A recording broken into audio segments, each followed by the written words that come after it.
Hello friends, ഇന്ന് നമ്മൾ നോക്കാൻ പോകുന്ന ടോപ്പിക് സ്വാതന്ത്ര്യാനന്തര ഇന്ത്യ.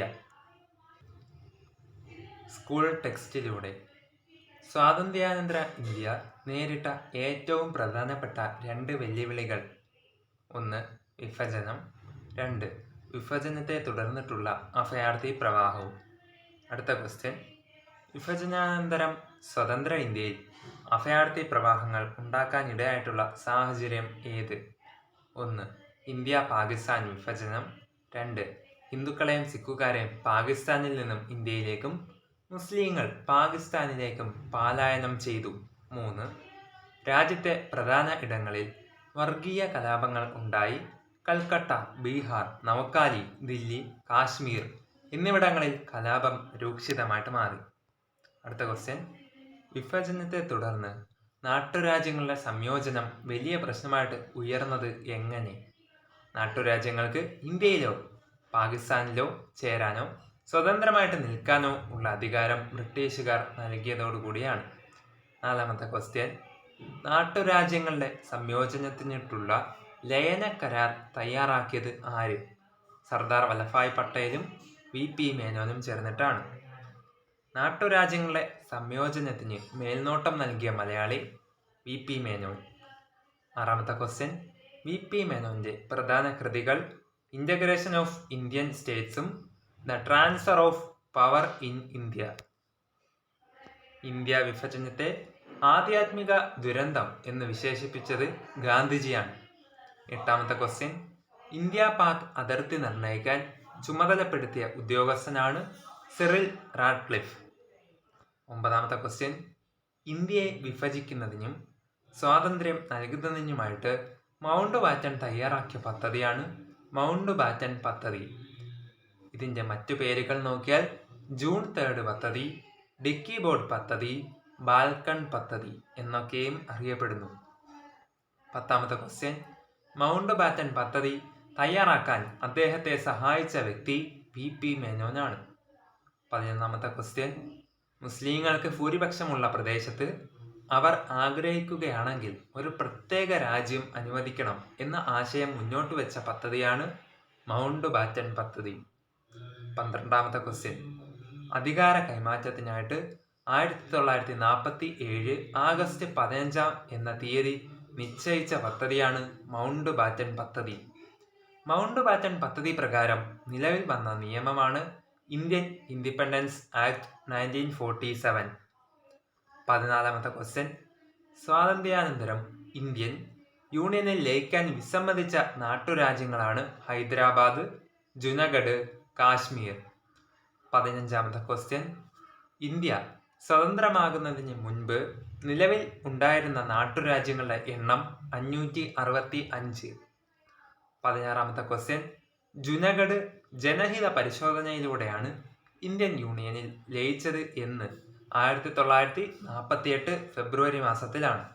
ഹൈദരാബാദ് ഓപ്പറേഷൻ പോളോയിലൂടെ ഇന്ത്യൻ യൂണിയനിൽ ലയിച്ചത് 1948 സെപ്റ്റംബർ മാസത്തിലാണ്. കാശ്മീർ ഇന്ത്യയിലേക്ക് ചേർക്കാനുള്ള ഉടമ്പടി ഒപ്പുവെച്ചത് രാജാ ഹരിസിംഗ് ആണ് 1947 ഒക്ടോബർ മാസം 26-ാം തീയതി. 19ാം ക്വസ്റ്റ്യൻ: VP മേനോൻ ഏത് ജില്ലാക്കാരനാണ്? പാലക്കാട് ഒറ്റപ്പാലംകാരനാണ് VP മേനോൻ. 20ാമത്തെ ക്വസ്റ്റ്യൻ: 1947 ഇന്ത്യ സ്വതന്ത്രമായെങ്കിലും ഇന്ത്യൻ പ്രദേശങ്ങൾ പൂർണ്ണമായും ഇന്ത്യയുടെ ഭാഗമായിട്ട് തീരാൻ പിന്നെയും 14 വർഷങ്ങൾ കഴിയേണ്ടി വന്നു എന്ന് പറയാൻ കാരണം എന്താണ്? ഒന്നാമതായിട്ട്, ഫ്രഞ്ച് അധിനിവേശ പ്രദേശങ്ങളായ പോണ്ടിച്ചേരി, കരക്കൽ, യാനം, മാഹി തുടങ്ങിയ പ്രദേശങ്ങൾ 1957 വരെ ഫ്രഞ്ചുകാരുടെ കയ്യിലായിരുന്നു. 57-ലെ ജനകീയ പ്രതിഷേധങ്ങളിലൂടെയാണ് ഇന്ത്യൻ യൂണിയനിൽ ചേർന്നത്. തുടർന്ന് പോർച്ചുഗൽ അധിനിവേശ പ്രദേശങ്ങളായ ഗോവ, ദാമൻ, ദിയു തുടങ്ങിയ സ്ഥലങ്ങൾ 1961 സൈനിക നടപടിയിലൂടെയും ഇന്ത്യൻ യൂണിയനിൽ ചേർന്നു. അടുത്ത ക്വസ്റ്റ്യൻ: മാഹി വിമോചന സമരം. ഒന്നാമതായിട്ട്, മയ്യഴിയുടെ വിമോചനത്തിന് നേതൃത്വം നൽകിയ സംഘടനയാണ് മയ്യഴി മഹാജന സഭ. മയ്യഴി ഗാന്ധി എന്നറിയപ്പെടുന്നത് IK കുമാരൻ മാസ്റ്ററാണ്. മാഹി വിമോചന സമരത്തിന്റെ നേതാവാണ് IK കുമാരൻ മാസ്റ്റർ. മാഹി വിമോചന സമരം നടന്ന വർഷം 1948 ആണ്. 22ാമത്തെ ക്വസ്റ്റ്യൻ. ഇന്ത്യയിലെ ഏറ്റവും ചെറിയ ജില്ല എന്നറിയപ്പെടുന്നത് മാഹിയാണ്. ഇന്ത്യയുടെ ഇംഗ്ലീഷ് ചാനൽ എന്നറിയപ്പെടുന്ന നദിയാണ് മയ്യഴിപ്പുഴ. മാഹിയിലൂടെ ഒഴുകുന്ന ഒരു നദിയാണ് മയ്യഴിപ്പുഴ.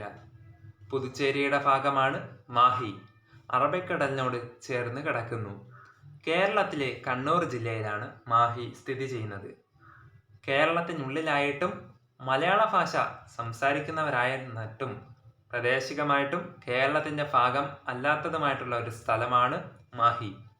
1721 മുതൽ 1954 വരെ ഫ്രഞ്ച് കോളനിയായിരുന്നു. അടുത്തതായിട്ട് പുതുച്ചേരി. തെക്കേ ഇന്ത്യയിലെ 3 സംസ്ഥാനങ്ങളിലായിട്ട് ചിതറിക്കിടക്കുന്ന കേന്ദ്രഭരണ പ്രദേശമാണ് പുതുച്ചേരി. ആന്ധ്രാപ്രദേശ്, തമിഴ്നാട്, കേരളം അവിടെയാണ് കിടക്കുന്നത്. കാരക്കൽ തമിഴ്നാട്, മാഹി കേരളം, യാനം ആന്ധ്രാപ്രദേശിലുമാണ്. പുതുച്ചേരിയുടെ പഴയ പേരാണ് പോണ്ടിച്ചേരി. അതിലും പഴയ പേരാണ് അരിക്കമേട്. ഫ്രഞ്ചുകാർ ആധിപത്യമുണ്ടായിരുന്നത് 1673 മുതൽ 1954 വരെയുള്ള കാലയളവിൽ ആണ്. 1962 കേന്ദ്രഭരണ പ്രദേശമായിട്ട് മാറി. പുതുച്ചേരിയുടെ പിതാവ് എന്നറിയപ്പെടുന്നത് ഫ്രാൻകോയിസ് മാർട്ടിനാണ്. ഭരണതലവൻ lieutenant governor. ആദ്യമായിട്ട് നിയമസഭ രൂപീകരിക്കപ്പെട്ട കേന്ദ്രഭരണ പ്രദേശമാണ് പുതുച്ചേരി. മദ്രാസ് ഹൈക്കോടതിയുടെ പരിധിയിൽപ്പെടുന്നു. തലസ്ഥാനം പുതുച്ചേരി തന്നെ. ഭാഷ ഫ്രഞ്ച്, ഇംഗ്ലീഷ്, തെലുങ്ക്, തമിഴ്, മലയാളം. ആദ്യമായിട്ട് പൂർണ്ണമായും സൗരോർജത്തിൽ പ്രവർത്തിക്കുന്ന വിദ്യാഭ്യാസ സ്ഥാപനം Shri Aurobindo international centre for education ആണ്. ഇത് പുതുച്ചേരിയിലാണ് സ്ഥിതി ചെയ്യുന്നത്. അരബിന്ദോ ആശ്രമം 1910 മുതൽ 1926 വരെ സ്ഥിതി ചെയ്യുന്നു. Aravalli museum, Joan of Arc square, French യുദ്ധ സ്മാരകം, Romain Rolland library, Bharathi memorial museum, French institute of Pondicherry Indology തുടങ്ങിയവയൊക്കെ സ്ഥിതി ചെയ്യുന്നത് നമ്മുടെ പുതുച്ചേരിയിൽ ആണ്. അടുത്തതായിട്ട് ഗോവ വിമോചനം. 1961 ഗോവ വിമോചനം നടന്നത്. ഗോവ ഒരു പോർച്ചുഗീസ് കോളനിയായിരുന്നു. 1510 മുതൽ 1961 വരെ ഏകദേശം 450 വർഷക്കാലം പോർച്ചുഗീസ് കോളനിയായിരുന്നു നമ്മുടെ ഗോവ. ഗോവ പിടിച്ചടക്കിയ പോർച്ചുഗീസ് വൈസ്രോയ് അൽബുബർക്കാണ് 1510 ഏറ്റവും കൂടുതൽ കാലം കോളനിവൽക്കരണത്തിന് വിധേയമായിട്ടുള്ള സ്ഥലമാണ് ഗോവ. ഗോവ സ്വതന്ത്രമായത് 1961 ഡിസംബർ മാസം 19-ാം തീയതി. ഗോവ വിമോചന ദിനമാണ് ഡിസംബർ 19. പോർച്ചുഗീസുകാരിൽ നിന്നും ഗോവയെ വിമോചിപ്പിച്ചത് സൈനിക നടപടിയാണ് ഓപ്പറേഷൻ വിജയ് 1961 എന്നറിയപ്പെടുന്നത്. വിമോചന സമയത്തെ ഇന്ത്യയുടെ പ്രതിരോധ മന്ത്രിയായ മലയാളിയാണ് VK കൃഷ്ണമേനോൻ. അദ്ദേഹം കോഴിക്കോടുകാരനാണ്. VK കൃഷ്ണമേനോൻ ഈ ഉദ്യമത്തെ പോലീസ് ആക്ഷൻ എന്ന് വിളിച്ചു. ആ സമയത്തെ കരസേനാ മേധാവിയാണ് മേജർ ജനറൽ KP കണ്ടത്ത്. പോർച്ചുഗീസുകാർക്കെതിരെ ഗോവയിൽ നടന്ന കലാപമാണ് പിന്റോ കലാപം. 1987 വരെ കേന്ദ്രഭരണ പ്രദേശമാണ്. 1987 മെയ് 30 മുതൽ ഗോവ ഒരു സംസ്ഥാനമായിട്ട് മാറി. ഇന്ത്യയിലെ ഏറ്റവും ചെറിയ സംസ്ഥാനം ഗോവയാണ്. അടുത്തതായിട്ട് ദാമൻ ആൻഡ് ദിയു. ദാമൻ ആൻഡ് ദിയു ഒരു പോർച്ചുഗീസ് കോളനിയായിരുന്നു. 1961 മോചിപ്പിച്ചു. സൈനിക നടപടിയെ വിളിക്കുന്നത് ഓപ്പറേഷൻ വിജയ് എന്നാണ്. പിന്നീട് ഗോവയുടെ ഭാഗമായിട്ട് മാറി. 1987 ഗോവയിൽ നിന്നും വേർപെടുത്തി കേന്ദ്രഭരണ പ്രദേശമായിട്ട് മാറി. മെയ് 30-ാം തീയതി 1987 ഗുജറാത്തിന് അടുത്തായിട്ട് സ്ഥിതി ചെയ്യുന്നു. മുംബൈ ഹൈക്കോടതിയുടെ പരിധിയിൽപ്പെടുന്നു. സാംബ ഗേറ്റ്വേ, ഗംഗേശ്വർ ക്ഷേത്രം, ദേവ്കോ ബീച്ച്, നവാഗോ ബീച്ച് ഇവയൊക്കെ ദാമൻ ആൻഡ് ദിയുവിൽ സ്ഥിതി ചെയ്യുന്നു. പോർച്ചുഗീസുകാർ നിർമ്മിച്ച കോട്ടയാണ് ദാമൻ കോട്ട. ദിയു കോട്ട ഇപ്പോൾ ദാദ്ര ആൻഡ് നഗർ ഹവേലി, ദാമൻ ആൻഡ് ദിയു ഒന്നിച്ച് അറിയപ്പെടുന്നു. ട്രെയിൻ ടു പാകിസ്ഥാൻ എന്ന കൃതി ആരുടേതാണ്? ഖുശ്വന്ത് സിംഗിന്റെയാണ്. 27ാമത്തെ ക്വസ്റ്റ്യൻ. ഇന്ത്യ പാക് വിഭജനം അടിസ്ഥാനമാക്കി നിരവധി ചിത്രങ്ങൾ നിർമ്മിച്ചു. ഒന്നാമത്തെ ചിത്രമായിട്ട് മേഘെ ദാഖധാര, സംവിധാനം ഋത്വിക് ഘട്ടകാണ്. ഗരം ഹവ എന്ന ചിത്രം സംവിധാനം ചെയ്തത് MS സത്യു ആണ്. തമസ് എന്ന ചിത്രം സംവിധാനം ചെയ്തത് ഗോവിന്ദ് നിഹാംലാനി ആണ്. ട്രെയിൻ ടു പാകിസ്ഥാൻ പമേല റോക്കിൻസിനാണ്. ഒരു ഇന്ത്യൻ സംസ്ഥാനത്ത് ആദ്യമായിട്ട് ഗവർണർ ആകുന്ന മലയാളിയാണ് VP മേനോൻ. 1952 ഒറീസ ഗവർണറായിട്ടാണ് അദ്ദേഹം ചുമതലയേറ്റത്. ഭാഷാടിസ്ഥാനത്തിൽ സംസ്ഥാനങ്ങളുടെ രൂപീകരണം. ഒരേ മതവിശ്വാസികൾ തന്നെ പല ഭാഷ സംസാരിക്കുന്നവരാണ്. ആശയവിനിമയത്തിനും സംസ്കാര രൂപീകരണത്തിനും ഭാഷയ്ക്ക് ശക്തമായ സ്വാധീനം ഉള്ളതിനാലാണ് സംസ്ഥാന പുനഃസംഘടനയ്ക്കുള്ള മാനദണ്ഡമായിട്ട് ഭാഷയെ സ്വീകരിച്ചത്. ഭാഷാടിസ്ഥാനത്തിൽ സംസ്ഥാന കോൺഗ്രസ് കമ്മിറ്റികൾ രൂപീകരിക്കാൻ തീരുമാനിച്ച കോൺഗ്രസ് സമ്മേളനം 1920 നാഗ്പൂർ സമ്മേളനമാണ്.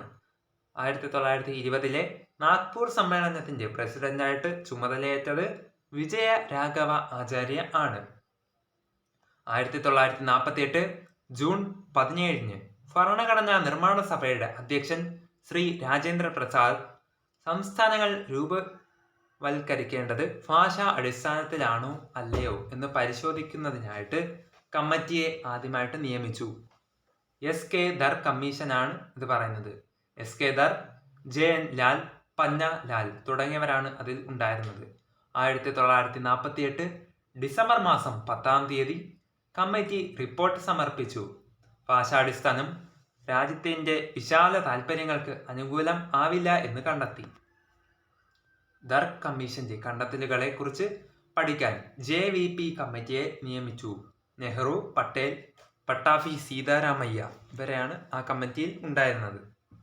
ഭാഷാടിസ്ഥാനത്തിൽ സംസ്ഥാന രൂപീകരണം എന്ന വർദ്ധിച്ച ജനകീയ ആവശ്യം കണക്കിലെടുത്ത് തീരുമാനം മാറ്റുകയുണ്ടായി. മദ്രാസ് പ്രോവിൻസ് വിഭജിച്ച് തെലുങ്ക് സംസാരിക്കുന്നവർക്കായിട്ട് ആന്ധ്ര സംസ്ഥാനം രൂപവൽക്കരിക്കണമെന്ന ആവശ്യം ഉന്നയിച്ച് പോറ്റി ശ്രീരാമലു നിരാഹാര സമരം നടത്തി. തുടർന്ന് അന്തരിച്ചു 1952.